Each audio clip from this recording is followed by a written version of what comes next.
اسی طرح جو ہے اب آئیے عشرہ ذوالحجہ کی طرف جاتے ہیں اور اپنی بات کے خاتمے کی طرف جا رہا ہوں کہ یہ تو پوری باتیں میں نے لے لی، اب وہ 10 دن کے بارے میں ہم بات کرتے ہیں۔ عشرہ ذوالحجہ جس کو کہتے ہیں، مطلب فرسٹ 10 days آف ذوالحجہ، حج کے مہینے کے پہلے 10 دن، ان ایام کی بڑی فضیلت ہے، یاد رکھیے۔ پہلے ذوالحجہ سے لے کر یوم النحر، مطلب 1 تاریخ سے لے کر 10، اور 10 کے دن ہم کیا مناتے ہیں؟ عید مناتے ہیں، یاد رکھیے، بقرعید جس کو کہتے ہیں عام زبان میں، ٹھیک ہے؟ تو یہ 10 دن کی فضیلت کیا ہے اس کی طرف ہم بڑھتے ہیں۔ تو ذوالحجہ کے پہلے 10 دن کی فضیلت کے تعلق سے نبی اکرم صلی اللہ علیہ وسلم فرماتے ہیں، صحیح بخاری کی روایت ہے، غور سے سنیے کتنی فضیلت ہے ان دنوں کی، جس کو ہم بہت ایزی، بہت آسان اور بہت معمولی سمجھتے ہیں۔ حدیث کے الفاظ ہے، ذوالحجہ کے ابتدائی 10 دنوں کے مقابلے میں دوسرے کوئی ایام ایسے نہیں جن میں نیک عمل اللہ کو ان دنوں سے زیادہ محبوب ہو۔ مطلب ذوالحجہ کی پہلی 10 تاریخ میں جو اعمال انسان کرتا ہے اللہ کو اتنے پسند ہے کہ اتنا پسند اللہ کو باقی دوسرے دنوں میں کیے گئے اعمال محبوب نہیں ہیں۔ صحابہ کرام نے عرض کیا، اللہ کے رسول صلی اللہ علیہ وسلم کیا جہاد بھی نہیں؟ تو فرمایا اللہ کی راہ میں جہاد بھی افضل نہیں ہے۔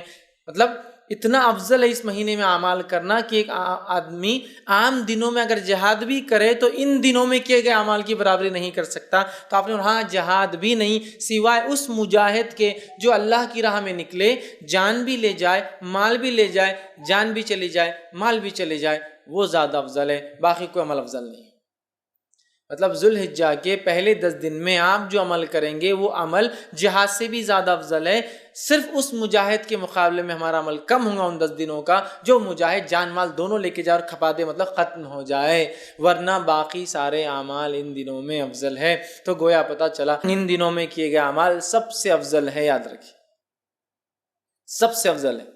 تو اب جب پتہ چل گیا سب سے افضل ہے تو ہمیں خوب کوشش کرنا چاہیے۔ اور اس کے تعلق سے حافظ ابن حجر عسقلانی رحمہ اللہ لکھتے ہیں کیوں اللہ نے ان ایام کو سب سے افضل بنایا ہے، اور بڑی اچھی بات لکھتے ہیں، اور ایک حکمت، بڑی اچھی حکمت وہ لکھتے ہیں، اور وہ فرماتے اور کہتے ہیں اللہ تعالیٰ نے عشرہ ذوالحجہ، پہلے ذوالحجہ کے پہلے 10 دنوں کو اس لیے فضیلت اور شان اور شوکت بخشی ہے، اس کا سبب یہ وہ لکھتے ہیں یہ وہ دن ہیں جن میں ساری عبادتیں ایک ساتھ مل جاتی ہے۔ یہ وہ ایام ہے، یہ وہ مہینہ ہے جس میں ساری عبادتیں مل جاتی ہے۔ توحید تو ہے ایک مسلمان چلتا ہے، نماز، روزہ، صدقہ اور حج، سب چیزیں ایک ساتھ آتی ہے اس مہینے کے اندر۔ اس کی اسپیشلٹی ایسا ہے، اور کوئی مہینہ نہیں ہے سال کا جس میں ساری عبادتیں ایک ساتھ آئے۔ آپ بولیں گے روزہ کہاں سے آ گیا؟ میں آگے آ رہا ہوں روزے کی طرف۔ اس دن نفل روزہ رکھ سکتے ہیں آپ ان 10 دنوں کے اندر، آگے میں رکھوں گا انشاءاللہ۔ چونکہ ساری عبادتیں وہ کہتے ہیں ایک ساتھ مل جا رہی، سب سے افضل اعمال ہے، تو ظاہر سے صدقہ بھی سب سے افضل اسی مہینے کا ہے۔ تو وہ کہتے ہیں چونکہ سارے اعمال ایک ساتھ مل جا رہے ہیں، توحید تو ہے ہی، نماز ہو جا رہی ہے، روز انسان پڑھتا ہے، روزہ بھی ان ایام کے اندر ہے، پہلے تاریخ سے لے کر 9 تاریخ تک روزہ رکھنا یہ سنت، اور اللہ کے رسول ہمیشہ رکھتے تھے ہر سال یہ روزے، فرسٹ 9 روزے ذوالحجہ کے، پہلے 9 دن کے روزے، 10ویں دن تو عید ہے، ٹھیک ہے، رکھتے تھے۔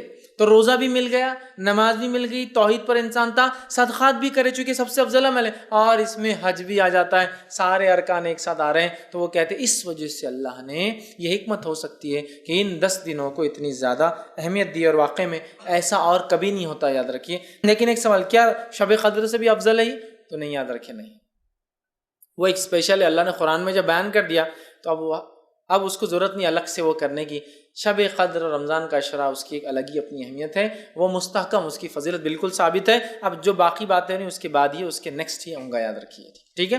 تو سب سے افضل ہے، تو ان ایام میں ہمیں خوب سے خوب زیادہ زیادہ عمل کرنا چاہیے۔ اب وہ جو تکبیرات وغیرہ میں نے کہی تھی روک دیا تھا، ایام تشریق میں کرنا ہے، اب عشرہ ذوالحجہ میں بھی تکبیرات کو کہنا ہے، اور پورے 10 دنوں تک، اور باقی کے 3 دن۔ تو آئیے وہ تکبیرات میں سب سے پہلے ہم خوب تکبیریں کہیں۔ مسند احمد کی روایت ہے، آپ سے فرماتے رہے کہتے ہیں ان 10 دنوں میں، مطلب ذوالحجہ کے پہلے عشرے میں کے مقابلے میں دوسرے کوئی ایام ایسے نہیں جن میں نیک اعمال اللہ کے یہاں زیادہ درجے والے ہو، لہٰذا ان دنوں میں کثرت سے اللہ کی وحدانیت بیان کرو، اللہ کی بڑائی بیان کرو، اور اللہ کی حمد بیان کرو۔ ان 10 دنوں سے زیادہ عمل اللہ کو کوئی پسند نہیں، لہٰذا اللہ کی وحدانیت، ایک ہونا بیان کرو، اس کی توحید بیان کرو، اور اس کے تعلق سے آپ آگے فرما رہے ہیں اس کی جو ہے بڑائی، اس کی تکبیر بیان کرو، اور اس کی حمد بیان کرو، ٹھیک ہے۔ اب آئیے اللہ کی وحدانیت بیان کرنے سے کیا مراد؟ لا الہ الا اللہ، یہ کہنا، یہ وحدانیت بیان کرنا ہے نا۔ اسی طرح اللہ کی جو تکبیر بیان کرنے سے کیا مراد؟ اللہ اکبر کہنا، اور دیگر تکبیرات جو اللہ کی بڑائی بیان کرتی ہے وہ کہنا۔ اسی طرح جو اللہ کی حمد بیان کرنے سے کیا مراد؟ اس کی تعریف بیان کرنا، ہر چیز کے اوپر اس کی پاکی اور اس کی تعریف بیان کرنا، یہ اس سے مراد ہے۔ اور پہلے ذوالحجہ سے لے کر 10 ذوالحجہ تک جو تکبیرات کہتے ہیں ان تکبیرات کو مطلق کہا جاتا ہے، یاد رکھیے۔ تو پہلے ذوالحجہ سے لے کر 9 ذوالحجہ تک جو تکبیرات انسان بیان کرتا ہے اسے تکبیر مطلق کہتے ہیں، مطلب وہ تکبیریں جو مطلق ہیں۔ اور 10 ذوالحجہ سے لے کر 13 جو تکبیر بیان کرتی ہے اس کو کہتے ہیں تکبیر مقید، وہ قید ہوتی ہے، کسی عمل کے ماتحت چلتی ہے، یاد رکھیے۔ تو یہ تکبیرات ہیں۔ اب کیا تکبیرات بیان کریں؟ تو آئیے پہ کچھ چند تکبیرات جو ثابت ہے وہ آپ کے سامنے رکھ رہا ہوں، جو ہم بیان کر سکتے ہیں۔ پہلی روایت مصنف ابن ابی شیبہ کی ہے، اس کے اندر آتا ہے کہ آپ جو تکبیر بیان کر رہے ہیں بڑائی وہ ہے اللہ اکبر اللہ اکبر اللہ اکبر لا الہ الا اللہ واللہ اکبر وللہ الحمد۔ یہ سب سے کامن ہے جو ہم لوگ عموماً کرتے ہیں۔ اللہ اکبر اللہ اکبر اللہ اکبر 3 بار ہے۔ لا الہ الا اللہ، نہیں کوئی معبود سوا اللہ، اللہ بڑا ہے اللہ بڑا ہے اللہ بڑا ہے، نہیں ہے کوئی معبود سوا اللہ کے، واللہ اکبر اور اللہ بڑا ہے، وللہ الحمد اور ساری تعریف اللہ کے لیے۔ تکبیر اور اللہ کی حمد دونوں ایک ساتھ آ گئی، یہ سب سے مشہور اور معروف ہے، یہ آپ پڑھ سکتے ہیں۔ دوسرا جو پڑھ سکتے ہیں جو ثابت ہے وہ یہ ہے الفاظ اللہ اکبر کبیرہ، ٹھیک، اللہ اکبر کبیرہ والحمد للہ کثیرہ وسبحان اللہ بکرۃ واصیلہ۔ دوسرا آپ یہ کر سکتے ہیں اللہ اکبر کبیرہ والحمد للہ کثیرہ وسبحان اللہ بکرۃ واصیلہ، یہ آپ دوسرا کر سکتے ہیں۔ تیسرا آپ جو کر سکتے ہیں اللہ اکبر اللہ اکبر اللہ اکبر کبیرہ، اللہ اکبر اللہ بڑا اور اللہ سب سے بڑا ہے، یہ بھی ثابت اللہ اکبر اللہ اکبر کبیرہ، ٹھیک ہے۔ اس کے علاوہ جو ثابت ہے فتح الباری میں جو روایت آتی ہے اس میں یہ ہے اللہ اکبر اللہ اکبر کبیرہ اللہ اکبر، یہ الفاظ بھی جو ہے آپ ادا کر سکتے ہیں۔ اس کے علاوہ ایک اور جو الفاظ ثابت ہے وہ یہ ہے سبحان اللہ والحمد للہ لا الہ الا اللہ واللہ اکبر اللہ اکبر وللہ الحمد۔ یہ تمام تسبیحات آپ کثرت سے ان ایام میں پہلے سے لے کر 13 تک کثرت سے بیان کر سکتے ہیں۔ صحابہ کا ان ایام میں کیا معمول تھا، جو میں نے رکھا تھا نا کہ تکبیرات آپ نہیں پڑھتے، وجوہات شرم آتی فلاں، صحابہ کا کیا معمول تھا؟ آئیے امام بخاری نقل کرتے ہیں کہ عبداللہ ابن عمر رضی اللہ عنہما اور ابو ہریرہ رضی اللہ عنہ، یہ دونوں صحابی جو ہے ان 10 دنوں کے اندر بازار کی طرف جاتے اور بازار میں جاتے اور اتنے زور سے تکبیر کہتے ہیں کہ لوگ بھی ان کی تکبیرات کو سن کر وہ بھی تکبیر کہتے ہیں۔ اب اگر ہمارے دور میں کوئی تکبیر بولتا گیا تو وہ ایک تو پاگل ڈکلیئر ہو جائیں گا، ایکسٹرا آرڈنری، حد سے زیادہ کہیں کو دکھاوا کر رہے بھیا تم، یہ کرنا والی چیز ہے۔ اگر یہ دکھاوا ہوتی تو صحابی کبھی نہیں کرتے تھے، یہ کرنے والے اعمال، تو یا تو وہ ہو جائیں گا یا تو پھر اللہ کا ولی ڈکلیئر ہو کے عام لوگوں سے بڑا ہو جائیں گا، اللہ کا ولی بھائی ہم نہیں کر سکتے، نیکسٹ آگے یہ ہو جائیں گا معاملہ۔ صحابہ نکلتے تھے اور اتنی زور سے بولتے تھے کہ سننے والے غفلت میں ہیں، بازار میں لوگ مارکیٹ میں بھول گئے، ارے یاد آ گیا ذوالحجہ چالو ہے اور اس کے اپن نہیں بولو تکبیرات بیان، تو اتنی زور سے بیان کرتے ہیں کہ لوگ ان کی تکبیرات سن کر تکبیر بیان کرتے ہیں۔ عبداللہ بن عمر رضی اللہ عنہ کے تعلق سے آتا کہ مینا میں اپنے خیمے میں، مطلب حج کے لیے جاتے، مینا میں اپنے خیمے میں اتنی زور سے تکبیر بولتے کہ آواز مسجد میں چلی جاتی تو مسجد والے تکبیر بولتے، مسجد والے تکبیر بولتے تو آواز بازار میں چلی جاتی تو بازار والے تکبیر بولتے، اور چنانچہ روایت میں آتا ہے کہ مینا تکبیرات سے گونج اٹھتا تھا، بخاری کی روایت ہے، مطلب وہ یہاں بولتے تو مسجد والے سن لیتے، مسجد والے بولتے تو بازار والے سن لیتے، بازار والے بولتے تو اتنی زور سے آواز ہوتی کہ پورا مینا آواز سے گونجتا تھا، لوگوں کی تکبیرات لوگ بیان کرے، جیسے حج میں ہوتا ہے نا، تو یہ حج میں تو کرنا ہی ہے، بازار میں بھی کرتے تھے، مطلب یہ حج کو نہیں کہتے شروعات میں، بازار میں بھی کرتے چلتے پھرتے۔ تو ہمیں خوب تکبیرات اس مہینے میں بالخصوص 1 سے لے کر 10 اور 10 سے لے کر 13 تک بیان کرنا ہے۔ تو اسے پتہ چلا کہ ہمیں چلتے پھرتے اٹھتے بیٹھتے ان میں تکبیرات بآواز بلند زور سے بیان کرنا ہے، اور عورتیں چونکہ وہ زور سے نہیں کر سکتی تو وہ پست آواز میں ہلکی آواز میں اپنے گھروں میں کریں گی۔ ہاں اگر گھر میں غیر محرم کے سننے کے ڈر نہ ہو تو عورتیں بھی بلند آواز میں تکبیرات پڑھیں گی۔ سمجھ لیجیے گھر میں صرف محرم ہے، بھائی ہے، والد ہے، بچے ہے، سگے بھانجے بھتیجے محرمات، تو عورت تیز بول سکتی ہے، لیکن ڈر ہو کہ غیر محرم سنیں گے تو پھر پست آواز میں بولیں گے، لیکن عورت بھی بولیں گی، اور میں تو کہتا ہوں عورت ہی پہلے بولے تو پھر بچے بھی بولیں گے، بچے تو ماں سے ہی سیکھیں گے نا، بہرحال تو عورت بھی بول سکتی ہے، ٹھیک ہے۔ اسی طرح جو ہے تکبیرات کے علاوہ ان ایام میں ہمیں کیا کرنا ہے، تو ان ایام میں ہمیں روزے رکھنا ہے۔ کون سے؟ عشرہ ذوالحجہ، پہلے ذوالحجہ کے پہلے عشرے کی بات چل رہی ہے وہ ہماری، تو اس میں کیا کرنا ہے؟ تکبیرات کے علاوہ روزے رکھنا ہے۔ نبی اکرم صلی اللہ علیہ وسلم کے تعلق سے آتا ہے، صحیح مسلم کی روایت ہے، مجھے اللہ تعالیٰ سے امید ہے کہ اس دن کا روزہ 9 ذی الحجہ، ایک سال پچھلے اور ایک سال اگلے گناہ کا کفارہ بنے گا۔ تو 9 ذی الحجہ کو تو رکھنا ہے، یہ غیر حاجی کے لیے، حاجی نہیں رکھیں گا۔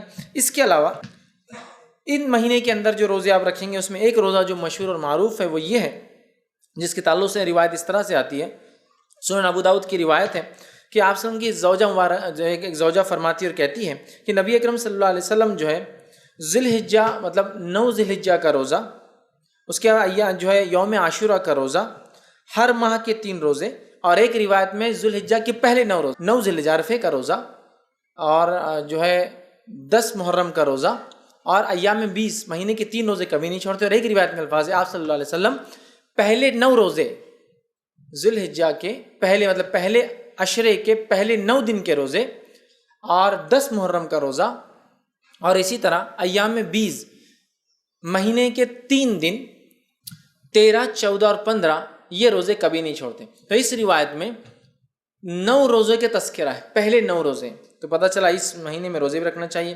مسند احمد کی روایت ہے، آپ نے فرمایا کہ تعلق سے آتا ہے، فرمایا آپ صلی اللہ علیہ وسلم کبھی 4 کام نہیں چھوڑتے، عاشورے کا روزہ، عشرہ ذی الحجہ کے 9 روزے مطلب پہلے عشرے کے 9 جو ہے دن کے جو ہے فاسٹنگ روزے، اور مہینے کے 3 روزے آپ صلی اللہ علیہ وسلم، اور فجر کی 2 سنتیں، 4 عمل کبھی نہیں چھوڑتے۔ اس میں بھی کیا آ گیا؟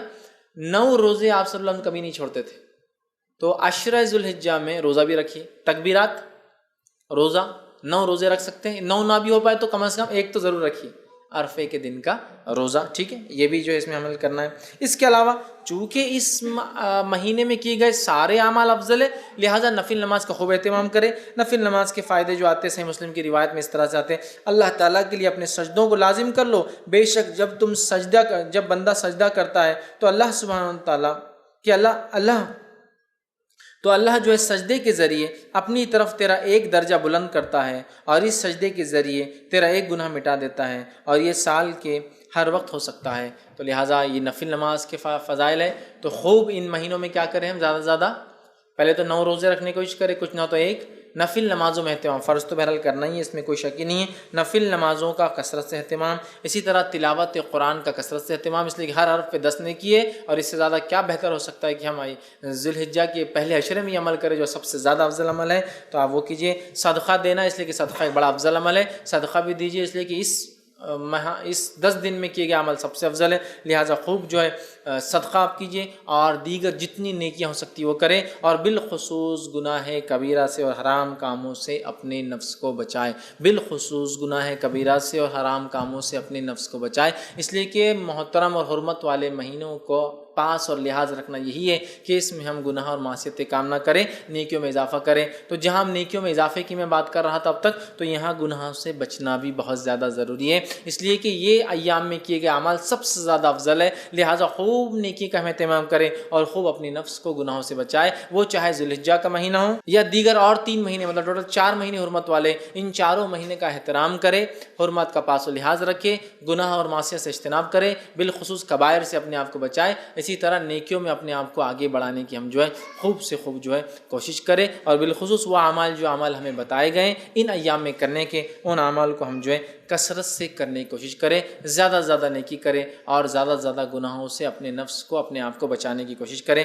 اب آئیے آخر بچ چند کلمات کہ ان ایام میں جو مخصوص دن ہیں ان کے کچھ نام آپ کے سامنے رکھ دیتا ہوں تاکہ بات سے واضح ہو جائے۔ جو ہے پہلے عشرے کو جو ذی الحجہ کا ہوتا ہے یا ذی الحجہ کا ہوتا ہے اسے کہتے ہیں عشرہ ذی الحجہ۔ تو عشرہ ذی الحجہ، عشرہ کا معنی 10 ہوتا ہے، تو عشرہ ذی الحجہ بولے تو بعد کے 10 دن یا آخر کے 10 دن نہیں یاد رکھیں، جب بھی روایت میں آئیں گا عشرہ ذی الحجہ تو معنی ہے پہلے 10 دن، فرسٹ 10 days، ٹھیک ہے۔ اس کے علاوہ دوسرا جو ہے یوم الضحیٰ، یہ جو ہے عید الاضحیٰ کے دن کو کہتے ہیں یوم الضحیٰ۔ اسی طرح جو ہے ایک اور دن ایام معلومات، جو ہم نے ابھی دیکھا قرآن کی آیت میں جو ہے، جو سورہ حج کی آیت میں 27 میں، وہ ہے 10، 11، 12 اور 13، یہ ایام معلومات ہیں، ان کو ایام معلومات بھی کہا جاتا ہے کہ ایام معلومات مطلب 10 ذی الحجہ، 11 ذی الحجہ، 12 اور 13 ذی الحجہ۔ اسی طرح ایام تشریق 11 ذوالحجہ، 12 ذوالحجہ اور 13 ذوالحجہ کو کہا جاتا ہے. اسی طرح یوم عرفہ 9 ذوالحجہ کو یوم عرفہ کہا جاتا ہے. اسی طرح یوم النہر 10 ذوالحجہ کو، عید کے دن. یوم النہر مطلب قربانی کا دن، خون بہانے کا دن. تو یوم النہر 10 ذوالحجہ کو کہا جاتا ہے، عید کے دن کو کہا جاتا ہے. اسی طرح جو ہے یوم الترویہ کہا جاتا ہے 8 ذوالحجہ کو، جب جو ہے حاجی جو ہے مینا میں جو قیام کرنے آتے ہیں. اور یہ بات جو ہے سنن ابو داؤد میں آتی ہے. تو اس کو یوم الترویہ کہتے ہیں جو 8 ذوالحجہ ہوتے ہیں. تو یہ چند نام ہیں. اسی طرح جو ہے لیلۃ الحسبہ کہتا ہے، ایام تشریق کے بعد جو ایک رات آتی ہے 14 کی، اس کو لیلۃ الحسبہ کہتے ہیں. تو یہ چند نام تھے جو ان دن میں ایام تشریق، یوم النہر، عید الاضحیٰ اور اس طرح سے ہم لوگ سنتے ہیں عام طور سے. تو یہ وہ چند چیزیں تھیں جو میں نے بہتر سمجھی کہ آپ کے سامنے